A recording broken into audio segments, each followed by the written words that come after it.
ये अवार्ड समारोह क्यों? देश में ढेर सारे अवार्ड समारोह हो रहे हैं। हम देख रहे हैं दादा साहब फाल्के के नाम पे भी एक तो भारत सरकार अवार्ड देती है, 4-5 और लोग दे रहे हैं, अलग अलग संस्थाएं अवार्ड दे रही है। और अवार्ड जो सिनेमा के लोग देते हैं उनमें राइटर्स की स्थिति जो है बड़ी दयनीय दिखाई पड़ती है कि जब अवार्ड देने के लिए बुलाते हैं तो एक्टर्स का नाच होता है, बड़े बड़े एक्टर को अवार्ड दिए जाते हैं, लेकिन राइटर्स को जब अवार्ड देने की बारी आती है तो उनको टेक्निकल करके जो है किनारे में कर दिया जाता है। कई बार तो ऐसा भी हुआ कि उनको कहा जाता है कि आप अवार्ड आपको मिला है, आप आ जाइए, ले जाइए। तो ये एक जो है, चूँकि सिनेमा या फिल्म या टेलीविज़न या वेब सीरीज कोई भी पर्दे का मीडियम तब तक नहीं बनेगा जब तक राइटर नहीं होगा, और राइटर को जब तक आप सम्मान नहीं देंगे तब तक बढ़िया सिनेमा या बढ़िया कोई कार्यक्रम बनाया नहीं जा सकता है। लेकिन ये विडंबना है कि हमारे हिंदी सिनेमा में, मुझे नहीं पता अमेरिका में क्या होता है, अंजुम जी बेहतर जानते होंगे उस पर, लेकिन मैंने जो हिंदी सिनेमा में देखा है या टीवी सीरियल में देखा है कि जब लिखवाना होता है तब तो उनका बड़ा मूल रखा जाता है, लेकिन जब स्क्रिप्ट कंप्लीट हो जाती है तो वो किनारे खड़े कर दिए जाते हैं। तो SWA अवार्ड शुरू करने का पर्पस ये था कि राइटरों को अवार्ड दिया जाए, और जो अवार्ड दिया जा रहा है उसमें उनके मेरिट को आधार बनाया जाए, न कि लोकप्रियता को या TRP को या टिकट खिड़की पे फिल्म कितनी चली उस आधार पर। और उनकी लेखन कला जो है उसको सम्मानित किया जाए, उसको पहचाना जाए, उसको रेखांकित किया जाए, ताकि हमारा मकसद इसमें ये भी है कि हम हर साल अवार्ड दें, हम द बेस्ट चुने और फिल्म इंडस्ट्री के सामने एक उदाहरण के तौर पे रखें कि देखिए ये अच्छी स्क्रिप्ट होती है, देखिए ये हमारे अच्छे राइटर हैं। हम अक्सर देखते हैं कि जब बड़े स्टार या टेलीविज़न सीरियल हॉलीवुड या जापान या कोरियन फिल्मों की या टीवी सीरियल की कॉपी करते हैं यहाँ पे, तो ऐसा लगता है कि जैसे हिंदुस्तान में राइटर है नहीं, जबकि हिंदुस्तान जो है विविधताओं का देश है। हिंदुस्तान में ढेर सारी भाषाएं हैं, हिंदुस्तान में अलग अलग कलर के लोग रहते हैं, अलग अलग धर्म के लोग रहते हैं, अलग अलग किस्म के समाज हैं।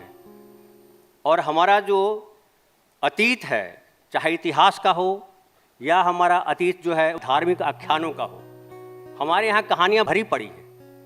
लेकिन जब कहानियाँ हमारे चुनने की बारी आती है हिंदी सिनेमा को या टेलीविज़न सीरियल वालों को, तो वो बाहर से कहानियाँ लेकर के आते हैं, उसको फिर इंडियनाइज करते हैं। तो हम चाह रहे हैं कि सिनेमा, भारतीय सिनेमा दुनिया के नक्शे पे खाली संख्या के तौर पे ना जाना जाए। भारतीय सिनेमा या भारतीय टेलीविज़न या OTT पे भारतीय कहानियाँ दुनिया में सराही जाए और लगे कि भारत में भी कहानियाँ हैं। कहानियाँ सिर्फ जो है इतिहास के पन्नों में नहीं हैं, कहानियाँ सिर्फ धार्मिक आख्यानों में नहीं है, कहानियाँ सिनेमा, टेलीविज़न और OTT प्लेटफॉर्म के पर्दे पे भी है। और हमारे भारतीय राइटर इतना अच्छा लिखते हैं कि हॉलीवुड वाले भी उनको लगे कि भारत के राइटरों से लिखवाया जाना चाहिए। तो ये हमारे प्रोग्राम का, ये अवार्ड समारोह शुरू करने का मकसद है। हालांकि ये शुरू किया गया था जब डायमंड जुबली हुआ था राइटर एसोसिएशन का। डायमंड जुबली में हम लोगों ने तैयारी की थी कि मंच पे करेंगे जैसे आज कार्यक्रम कर रहे हैं, लेकिन कोरोना आ गया, महामारी आ गई और हम नहीं कर पाए। दूसरे साल भी नहीं कर पाए, लेकिन तीसरे साल ये मौका मिला। और ये हमारे EC के जो साथी हैं, रॉबिन दा हों, अंजुम सर हों, विनोद जी हों, जमा हबीब हों, दानिश भाई हों, सत्यम जी हों, सबका बड़ा योगदान है। क्योंकि ये जो बना है वो धनंजय कुमार भले इसका अवार्ड कमेटी का इस साल चेयरमैन है, लेकिन ये जो प्रोग्राम हुआ है, जो प्रोग्राम हो रहा है, उनमें सारे हमारे इसी साथियों का है। जो पिछली इसी में रहे उनका भी योगदान है। और ये जो प्रोग्राम हमने कंसीव किया है उसमें ध्यान रखा है कि अवार्ड की जो विश्वसनीयता है वो बनी रहे, क्योंकि अवार्ड आज की तारीख में विश्वसनीय नहीं है। नेशनल अवार्ड मिलते हैं उसमें भी विवाद खड़ा हो गया है कि आप जो दे रहे हैं मेरिट पे नहीं दे रहे हैं। एक हमारे गांव में कहावत है, अंधा बाटे रेवड़ी चीन चीन के दे। तो चीन चीन करके देने वाला जो रिवाज है हम उसको ख़त्म करना चाहते हैं। हम अंधा बनकर के नहीं चिन्हें, हम जो है दोनों आँख और अंदर की जो दृष्टि है उसके सहारे देखें कि मेरिट में सबसे बढ़िया कौन है। हो सकता है वो कमर्शियली बहुत हिट ना हो, लेकिन स्क्रिप्ट लेवल पे, कंटेंट लेवल पे, लिखने की कला के स्तर पे वो कमाल होना चाहिए। और कमाल चुनने के लिए हमने कमाल की जूरी भी रखी है। हमने कोशिश की है कि जूरी में ऐसे लोग हों जो राइटिंग स्किल जो होती है, जो स्क्रीन प्ले राइटिंग की जो विधा है या जो लिरिक्स लिखने की जो विधा है उसको जानने वाले लोग हों।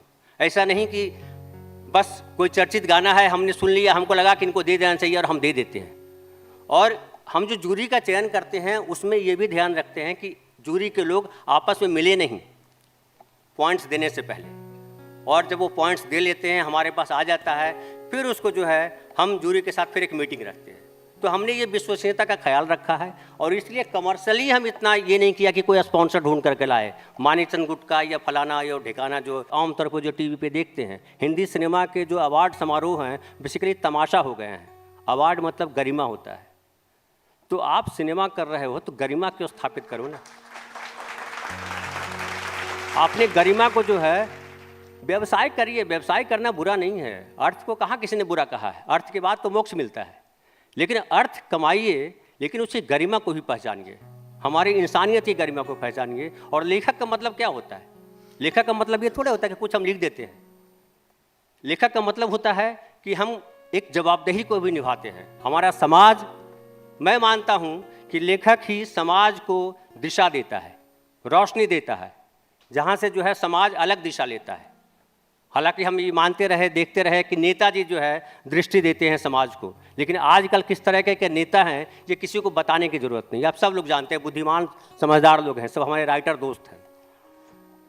तो इस बार जो नाच गाना हम लोगों ने कहा कि नाच गाना हम लोग नहीं करेंगे इस तरीके का, जिस तरह का मंचों पे होता है आमतौर पे गीतों पे। तो हमने कहा कुछ मौलिक करेंगे जिसमें राइटर्स की बात हो, राइटर्स की समस्याओं की बात हो, राइटर्स की लाइफ की बात हो। और वो आजकल के सिनेमा में हालांकि गाने धीरे धीरे कम होते जा रहे हैं। जावेद साहब के ज़माने में बड़े अच्छे अच्छे गाना होते थे, सवाना जी के ज़माने में बड़े अच्छे अच्छे गीत होते थे, आजकल गीत बड़े कम हो गए हैं। तो इसमें जो रखा गया है, इसमें गीत भी है, संगीत भी है और कुछ संवाद भी है। और सत्यम भाई, अमित आर्यन और शैली जी ने मिलकर के लिखा है, उद्भव भाई ने संगीत दिया है, तो हम इन सब के आभारी हैं। और हम ज़्यादा समय नहीं लेंगे, हम नॉमिनी का भी इंतज़ार कर रहे हैं कि हमारे बताइए, हमारे गेस्ट आ गए, हमारे नॉमिनी नहीं आए हैं, है ना। खैर कोई बात नहीं, हम समय की कीमत पहचानते हैं। समय की कीमत अगर हम नहीं करेंगे तो समय हमारी कीमत नहीं करेगा, ये हमको समझना जरूरी है। हम नहीं समझ पा रहे हैं तो ये दुर्भाग्य की बात है। खैर, तो धन्यवाद, आप सब लोगों का आभार। आप जो लोग आए हैं, हमारे लिए एक नहीं है, अगर एक सीट खाली है तो मुझे लगता है कि एक सीट पर जो बैठे हैं वो 10 लोग हैं, तो हम इससे उत्साहित हैं, कोई ये नहीं पड़े हैं। सत्यम भाई आगे।